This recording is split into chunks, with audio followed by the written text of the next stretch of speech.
let me make sure that's adjusted.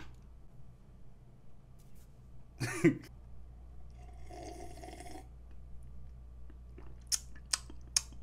don't even got my damn hat on.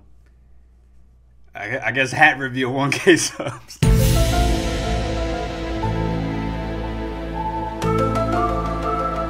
What's going on YouTube? It's your boy Viewtiful, and yes, here I am today to celebrate and congratulate myself. And we're here to celebrate 1K subscribers, guys. We did it, the journey. So as a celebration, I thought I'd do a Q&A, ask me anything. I think we'll call this segment AVA, Ask Viewtiful Anything. So on this, we're gonna just be taking questions from ones that were asked on the Discord, my personal Discord. If you guys haven't already joined it, it's in the description. So there's no real introduction needed. We kind of know what's going on. 1K subscribers. All I can do is thank you guys so much for it. And let's move on to the questions. Let's see what you guys had to ask me. All right, let's put these on. You guys never see me wear glasses. Today's your day. So Iron Wing asked the first question, when were you born? I was born December 24th, 1990. I'm a Christmas Eve baby, so not really much else to say about that. That would make me 27 years old. Saki asked, the funniest and most ridiculous thing that you have ever witnessed live or you've done. All right, so it was middle school, and in my middle school, there were a lot of fights, and like most of the time when you see like fights, you usually see them between like dudes, and they got beef with something stupid or whatever. But no, dude, at my school, the girls were scrappers, and I don't know why, my boy. So these chicks were just going in on each other. One time, I'll tell you a specific story. So I was at my locker and I was grabbing books. It was a really simple day, you know, I was about to go home. I was excited, probably gonna go home and play some video games or something. And then as I'm opening my locker, these two girls next to me are getting into a fight. I don't like the way you was looking at me. Bitch, I don't care, I was looking at you anywhere I want. Ah! So they just started fighting out of nowhere. And I just remember the scene of like a girl grabbing like the locker door and putting her head into it and just slamming over and over. And I'm just like horrified. I'm just a kid, man. I'm only like 11 years old or something. And then, yo, she grabbed the girl's hair and just yanked it and pulled her into a wall, and her head hit the wall and there was blood everywhere. And dude, she had the girl's hair in her hand still, but the girl was on the ground. You can imagine how violent and bloody that looked. That was insane. That's probably one of the most ridiculous things I've ever witnessed. Considering I was a kid, I remember that memory. Woo, that was wild. So the next question is by Bala. They asked, have you ever been to Disneyland before? Yeah, man, I went to Disneyland when I was like 13 years old. It was actually for my 13th birthday. So I went on Christmas Eve. It was like very Christmassy looking at Disney World. I was an excited kid. It was my birthday. I saw all the Disney characters. I went to Magical Kingdom. Oh man, it was something about when I went to Magical Kingdom, dude. Like people always go on about like they like MGM Studios or like this part or that part. Magical Kingdom was just like what you see everywhere, man. It's their logo, and like I don't know, it was such a memorable moment when I was a kid. I had a great time. I remember the Mickey waffles, bro, at the hotel. They were on point. It was amazing. I loved it. All right, so the next question is by SSJ Lewis. Have you ever used an H3 nozzle node? That's the weapon on Splatoon, right? I don't think I've ever really used it in a like public match, but I've used it in Salmon Run before. Yes and no, but it looks like it's an okay weapon. I mean, for Salmon Run, maybe it wasn't so good, but I can see you can get some pretty cheap kills on multiplayer, so who knows. Alyssa Arlert asks me, future dreams and aspirations. It could be one of your YouTube channel goals or personal goals. Okay, so my YouTube channel goal honestly is just to make people happy, man. Like I would like, you know what's really funny, a lot of people like really want like 1 million subscribers, 2 million, 1 billion, you know, I want all these crazy amounts. I would totally be cool with like 100K to like 500K, just enough where like people know me, and like I actually want the fame only for the reason that more people know me, that if those people who are having like a bad day, they can have a good day maybe by watching my videos or watching my streams, and I'm able to cheer them up. The more people who know about it, the better. So it's like the fame actually can be used in a good way. It's not necessarily, oh, you just want to be famous so you can brag about it. And probably personal goals, I just want to be happy, man. I can't really think of anything like that's, I want to live like a simple life, you know. I don't want to be like, oh, like super rich or anything. I just kind of want to relax, have a good life, you know. We don't live a long time, so I want to live for a good time. You know what I'm saying? Okay, so Maggie asks, what is one thing on your bucket list? One thing on my bucket list, probably to travel to Europe. I've never been to Europe, so I would really like to see a lot of European countries. I guess traveling overall, as vague as it sounds, it could be put on my bucket list, so yeah. So Bob Sponge asks, have you ever been lasered? Yes.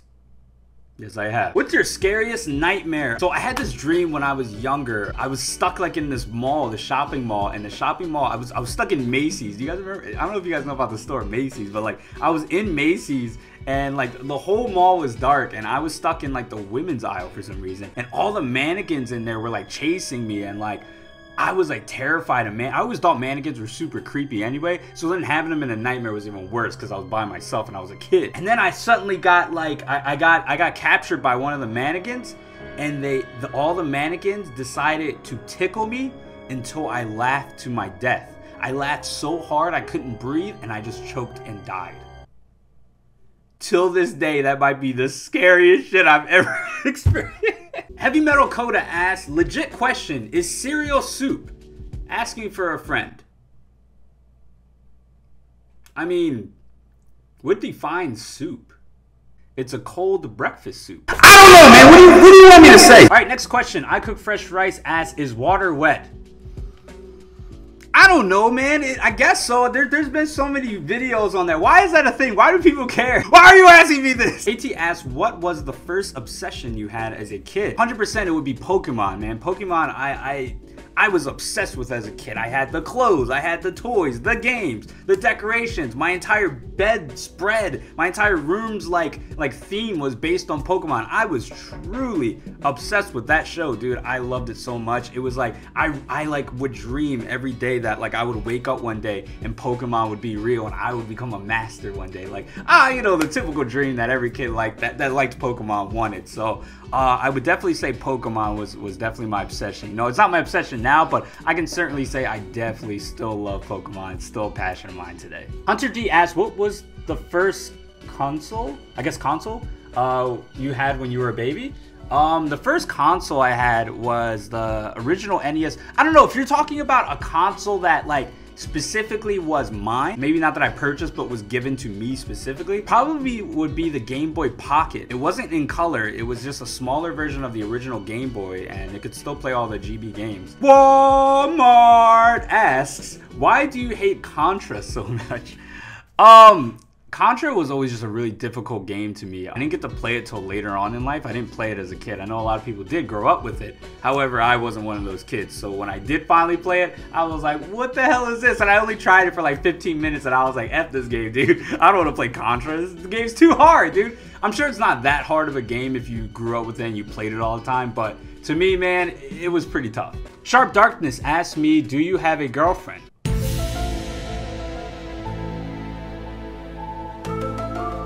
Steven asks, what game or movie universe would you like to live in? That's a hard one because, you know, when you think about living in a game universe or a movie universe, do you have the abilities that everybody else has in this universe? If you don't, then you're just a normal ass dude. Let's say you want to live in the Dragon Ball Z world, but you're just a human. Humans have the worst luck. Like, their lives are in danger at all times in the Dragon Ball Z universe. So I wouldn't want to live somewhere like that. I'd want to live somewhere like, maybe like Sword Art Online. I know that seems really weird and cliche, but like, at least it's a normal society, they just have really advanced video games. So like, it's not really that strange. It's kind of normal. Like, yeah, there's tragic stuff that happens in the game, but hey, you don't have to play Sword Art. There's plenty of other VR games, you know what I'm saying? So maybe the Sword Art Online universe, who knows? Tentaku asks, are you a weeb? Now, the definition of a weeb is somebody who denies their cultural heritage to admit that they are they are Japanese. So the reason why that doesn't apply to me, no matter how much you guys think, oh, he likes Japanese culture, whatever. So my mother is black. She's from Florida in the USA. And then my father is actually from Okinawa, Japan. He's actually Japanese. So He's Asian. He's from Japan. I have Japanese blood. So the word weeb or weeaboo will never apply to me because it's in my blood, baby. It's in my blood, baby. So Daft asked me, what is your favorite game? Favorite game would be Fable for the original Xbox. The original Fable was, man, that was a really good game. I loved Fable so much. It was like a game where like it felt like my choices and actions really meant something. Like you really saw world changes, and I never had really experienced that in a game before. So I don't know, man. I've beaten that game so many times. I have so much hours in it. I definitely would say Fable 1 was my favorite. Janio asked me, what is love? What is love? Baby, don't hurt me. Don't hurt me no more. So I feel like love is an illusion emotion that has potential to be real. Sometimes love doesn't seem real. It's the most unassuring feeling that a human being can possibly have. There are so many times where love can be defined in the worst and best ways, so you never really know how to gauge it properly. No human being in the world will ever know how to gauge what love really is. I guess that got a little more deep than it should have. You asked the question, not me. I don't know what you want me to do. I don't know. So Lio asked me, how is it being an English teacher? Being an English teacher is cool. You know, it's a really fun job. You know, there are times that you're gonna get stressed. It can be a really stressful job when you feel like maybe you're not doing well as a teacher, you're not teaching the students properly, maybe students aren't behaving well, and it makes you want to pull your hair out and you just want to choke and child. But overall, I think it's a really satisfying job, because there are times where even if you have 30 students and only 5 of them really learn something from your class, those 5 students can go on to do anything amazing in their life. So it's like, it's worth it. It's worth it. Even having a student come up to you and say like, thank you for teaching me this, I learned this, or just having somebody thank you for teaching them something is just, it's enough to make the job worth it. So yeah. Basically asked me, why did I move to South Korea? I moved to South Korea because I wanted to become a teacher. My friend told me an opportunity about living in South Korea, teaching English. It's decent money, you know, it's a fun job. You get to travel, explore, learn a new culture. I just felt like it would be something to help me grow as a person, you know what I mean? I got my own apartment, bills, responsibilities. It's kind of like a good step in the direction of adulthood. So yeah, I thought it was pretty cool. So Wingsaber asked, what is one game that you wish was good but isn't? Ah, man, that's a hard one. There's a lot of games like that, I feel like. I would say maybe Sea of Thieves. You know, maybe a lot of people wouldn't agree with me, but I think a lot would. Sea of Thieves was a game that I really looked forward to, and I was so excited to play it, and it ended up being garbanzo. I would say Fable 3 would be another title, because I told you earlier that Fable 1 was my favorite game. Fable 2 was pretty good. I actually liked it. It was Fable 3 that just like turned me off from the entire series, and it didn't feel as good as the rest of them. I actually really do wish that like Call of Duty was like good again. You know, to be honest, I really enjoyed Call of Duty when I was younger. I thought it was a great game. Call of Duty was never bad. It's just like progressively, like you can only do but so much with a shooter game. So it's like they had to evolve. So they had to keep adding these weird new features, and like the features got so far-fetched to the point where like it didn't even feel like a Call of Duty game anymore. So I don't know. I guess those are the games that I wish that were better. So yeah, that's pretty much it. Perfect DBZ asked me, have you ever drank bleach? Well, I don't think I'd be making this Q&A if I did. So guys, that's it. That's all the questions we got today. Serious note, I want to actually really thank all you guys. 1K subs doesn't seem real to me. It's strange. 1K subs probably isn't a lot to a lot of YouTubers, but we're not talking about other YouTubers. Let's talk about what we have, our community. I feel like the community I built with ViewtifulTV really grew like enormously, and like now I'm starting to see familiar faces. You know, I'm seeing people that I recognize your YouTube name because you come into my streams all the time, you watch my videos, you comment, you like, you just, it's good, it's amazing. I never built an audience this big, and I think honestly like it's amazing, man. I'm really happy about my YouTube channel, you know. So I really, seriously guys, from the bottom of my heart, I want to thank you so much for 1K subs. This isn't going to stop me though. 1K subs, I'm not going to just start suddenly getting lazy. 1K subs means I'm going to work harder than I did before. I was always told from someone that if you can't cringe at your old content, then you will never grow as a creator. And because you'll always be satisfied, you know what I mean? So I feel like I will never be satisfied with my work. I'll always have something a little bit negative to say about my own work, just to push myself further to make better content for you guys. At the end of the day, I want you guys to take your problems and throw them away and watch my content to not think about those problems. I want my content to bring happiness to the world, happiness to my community. Thanks so much for 1K, guys.